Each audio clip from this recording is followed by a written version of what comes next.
Hello, friends, and welcome to this podcast. I have made a pledge to keep it as confusing and ambiguous as possible because we're talking about something that's sort of confusing and ambiguous. We're talking about music, like favorite albums, favorite musicians, and why they're my favorites. And nobody's going to ever totally agree, of course, but there's a lot of people doing these kinds of talking about music podcasts, showing albums and talking about them and why they mean so much and why they're important. I think it's pretty great because I've come across some things that I may not have found if not for some of these really great YouTube videos by like regular people like me that just want to share what we like. It's kind of a friends hanging out. Anyway, hopefully that's what this is. Hopefully it's not too confusing and or too ambiguous, but here goes.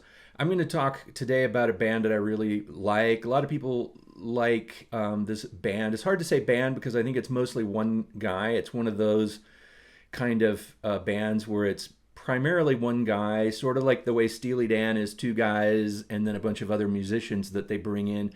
I think that's the way it is with this band. But the band is called Tame Impala, and they are from Australia. It's the main guy is Kevin Parker, and there's a collective. I don't know what it is. It's hard to say. Music scene in Perth, Australia, which is Perth is a pretty isolated town, city on the west coast of Australia. And when I was there, I noticed that it really had a cool feel to it. It had what I like to call a college town vibe to it because there was a lot of young people things going on at the time, like cool music, and you could see flyers on the street. I didn't spend a lot of time there, but the time that I did spend there, I was like, wow, there's something cool going on here. And then I discovered, I think after my trip to Perth, I discovered the music scenes there. There's sort of vague, nebulous collective of musicians. The guys themselves, you read interviews and they talk about this psychedelic music scene in Perth, Australia, and they say there isn't really one. It's just a few bands that kind of maybe have certain psychedelic-ish elements, but they're really not much alike.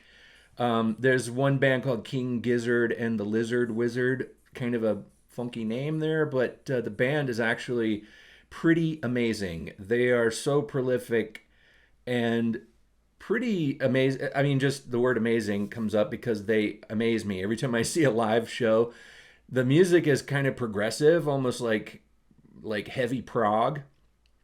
But then there's these psychedelic elements to it, and they use unique tuning sometimes on some of their things. If you look at their guitars, if you know what a guitar looks like, supposed to look like, you'll notice on the fretboard there's like extra frets in there, and the notes that they're playing sound a little bit off, but you get used to it. It's kind of different scales when they play things. The music sounds. It has kind of an unearthly sound to it or unfamiliar sound to it, but you sort of get used to it. But that's the kind of things they're pushing. That's what they're experimenting with.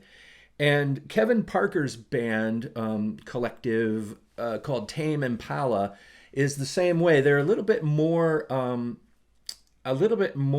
pop oriented, I guess, in the way that they're not. I mean, Kevin Parker certainly experiments and does some pretty radical production things they're really cool and give his music a distinct and unique sound.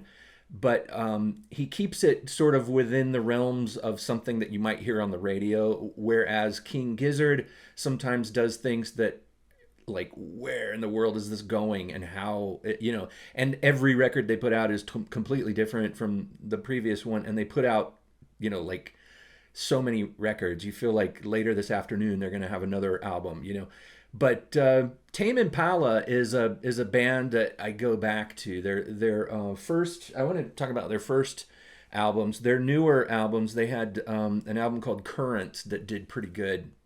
came out in 2015, and they have a newer one called The Slow Rush that came out in 2020.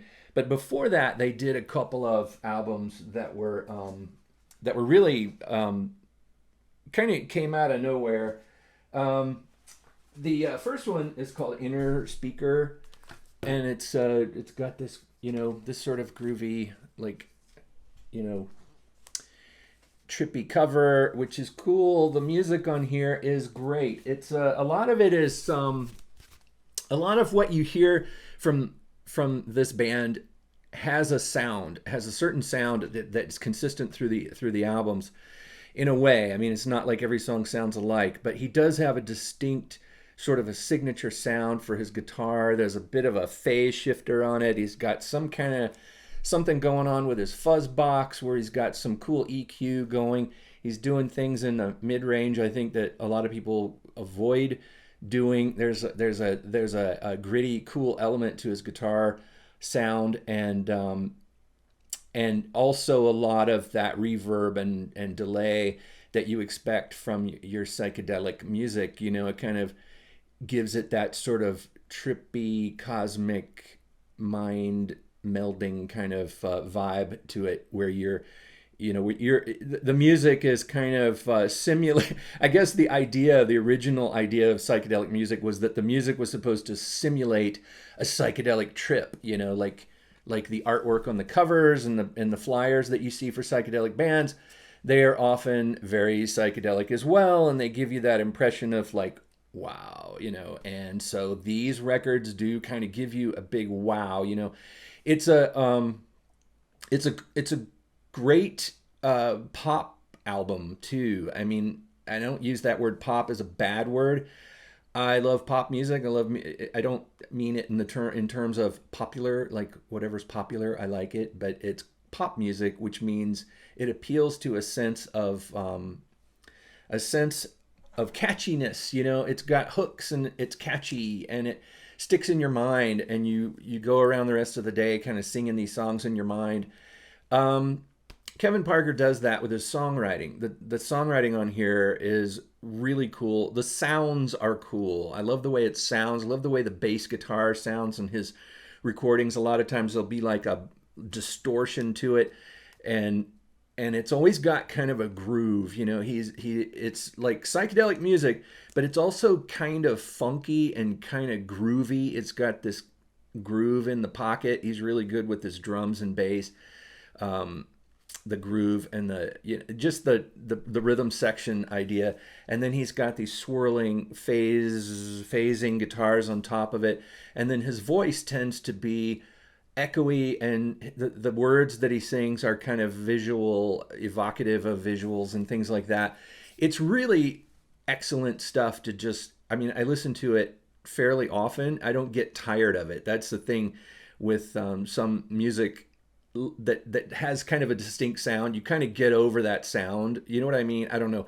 Kind of like how everybody was so into Smashing Pumpkins for a while, and then all of a sudden, when you listen to him now, you're like, God, his voice, oh, that guitar, you have to give some time, and then you maybe get back into it or something, and then it has a sense of nostalgia to it. But there are some things where you have a distinct and unique sound that works timelessly, and I think maybe this is a bit of that, sort of a timeless sound, a nice wash of pop sounds that can teleport you into the inner speaker. And the next album that he did, Lonerism, takes that a little bit further. I mean, it is a companion to that other album. This one has got some really great songs on it. It's a little bit slightly more poppy, a little bit more pop oriented, and just as great as that other album, as Inner Speaker. And his newer stuff, of course, Currents and The Slow Rush are also excellent.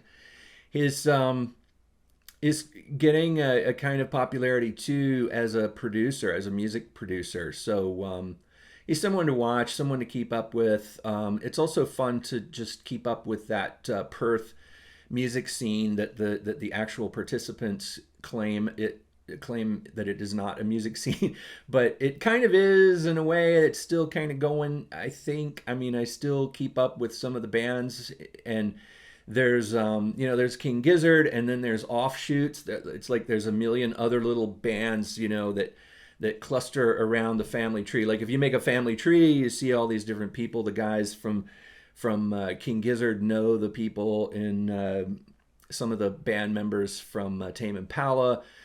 King Gizzard has some offshoot bands like Pond and the Murlocs, and I'll get into some of those a little bit later too. But it's interesting to kind of take a look at that Perth music scene, because I think what's interesting about it is when you have an isolated community like that, or kind of a city that's not super influenced by nearby cities, or tons and tons of bands coming through. I don't know, maybe a lot of bands play in Perth.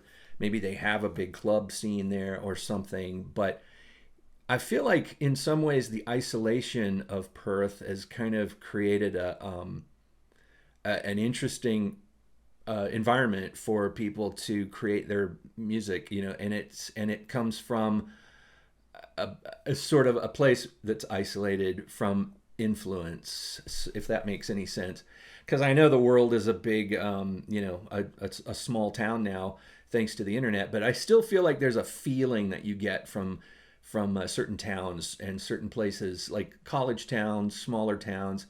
To me, Perth had that feel to it, and there was definitely something in the air. It was nice. It was like they had their own ideas about music and things like that. When you listen to these bands, I think you should check them out. Anyway, that's it for today. Thanks for joining me. Hopefully this wasn't too confusing or ambiguous. I will see you again shortly.